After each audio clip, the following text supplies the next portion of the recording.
Welcome, night wanderer. You've had a long day, and now it's time to let go, to drift into the quiet, into the comfort of the night. Here, in this moment, nothing else matters. The world outside fades, and all that remains is you and the stories waiting to be told. These tales are not meant to startle, but to gently guide you into the realm of dreams. Let the words flow like a lullaby, wrapping you in mystery and wonder. Listen closely, let your mind wander, and allow yourself to sink into the calm embrace of sleep. Close your eyes, relax your breath, and let the stories begin. The Whispering Doll. Emma was fascinated with old stuff, antiques, relics from yesteryears, items where stories seemed imprinted in the crevice surfaces. That's why, when she came across the porcelain doll at an old, forgotten thrift store, she was smitten. It languished on the shelf, its yellow dress crawling with dust, its glassy blue eyes gazing into space. She couldn't quite put her finger on what it was about it that bothered her, but the shopkeeper, a frail old woman with shaking hands, pushed it into her arms. "She just needs a home," the woman whispered. That evening, Emma set the doll on her bedside table. She chuckled at herself for being nervous. After all, it was just a doll, until she awoke to a whisper. She thought it was the wind at first, but as the minutes ticked by, she knew it was something more. A gentle, rhythmic voice, so soft she almost talked herself out of hearing it. "She just needs a home." Emma woke up, a catch in her throat. The room was quiet. The doll remained where she had left it, its blank face contorted in a perpetual smile. The following morning, Emma resolved to store the doll away. Perhaps in a box, perhaps in the attic, somewhere where she couldn't see it.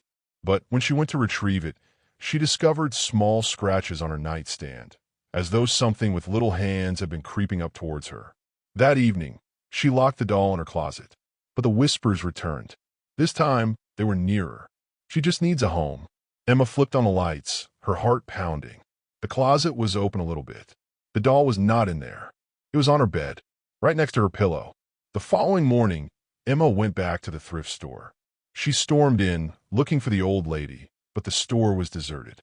Dust was on the shelves, cobwebs hung over the counters. It had been vacant for years. Emma set the doll on the ground by the store and did not have the courage to glance back. But that night, she curled up in her bed, exhausted, eyes heavy from sleep.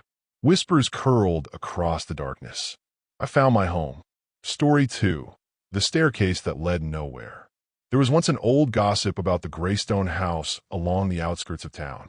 There wasn't anyone to live there, and no one could recall that there ever was. It just stood there, bony house against the wind, creaking with wooden bones, protesting time. They warned that the staircase was cursed. The two-story house stood, but in only one had it been fully constructed. In its interior, however, a staircase wound around into darkness, a path leading but to a ceiling. Mia did not believe in ghost stories. She was a cynic, an investigative reporter looking for forgotten urban legends to shatter. So when she walked into Greystone House, carrying a flashlight, she reassured herself that it was just another house. And then she looked at the staircase. It was wrong. Every step was worn, aged, but there was no dust, no indication that time had come to rest upon it. The wood shone, as if it had been recently walked upon. The further she went into the house, the more off everything seemed. The air was heavy, weighing down on her lungs. The furniture was placed as if the person had just departed the room, but the house had stood empty for decades. And then she heard the steps. They were coming from above, but there was no above. Mia shone the flashlight at the ceiling, her shaking hands. Slow, methodical steps were echoing down the stairs, but there was nothing. Then, the steps accelerated. Something was racing towards her. Mia spun and ran, her heart pounding against her ribs. The footsteps followed her, picking up speed, thudding on the wooden stairs that shouldn't exist. As she reached the front door, it slammed shut. A whisper slithered against her ear. "Come upstairs." She never escaped. Weeks later, some locals were brave enough to look inside. They discovered her bag, her notebook, her flashlight still burning softly in the dust. But there was no trace of Mia, except for the fresh footprints up the impossible stairs. Story 3. The Man Who Stood in the Rain. It rained on the night Oliver moved into his new apartment. Thunder growled low in the sky, lightning scoring jagged scars across the blackness. He had never disliked storms. There was something strangely reassuring about rain pattering against the windows as he drifted off to sleep. But tonight was different, because this evening there was a person standing outside. Oliver saw him before going to bed. A man in a black coat, standing stock still in the rain, looking in the direction of Oliver's building. His head was cocked slightly, as if listening. Oliver closed the curtain over it. Not his problem.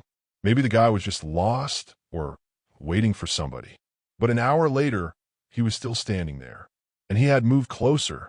Oliver's skin crawled. The man wasn't under an umbrella, wasn't flinching at the rain pouring down on him. He simply stood there, watching. At midnight, Oliver looked again. The man was standing right under the streetlight now, facing Oliver's window. His heart skipped a beat. He knew he should call someone, the police, the building manager, anyone. But something about the way the man stood there, not blinking, not moving, kept him from calling. At 2 a.m., he looked one last time. The man was gone. Oliver breathed a sigh of relief, chuckling at himself for being so paranoid. He switched off the light and got into bed. Then, tap, tap, tap. The noise wasn't coming from the window. It was coming from the closet. A slow, rhythmic tapping like knuckles on wood. Oliver's breath caught in his chest. He had locked the closet. He was certain of it. The tapping ceased. Silence. Then, a soft creak. The closet door opened, and standing there, drenched, head still cocked, lips drawn into something almost a smile, was the man from the rain. Final thoughts. These tales haunt the mind, seeping into the dark places of night. They aren't intended to frighten, but to nestle beneath your skin, causing you to wonder about that darkness in the corner of your bed or that soft whisper when you drift off to sleep. Would you enjoy additional spooky, immersive stories such as these?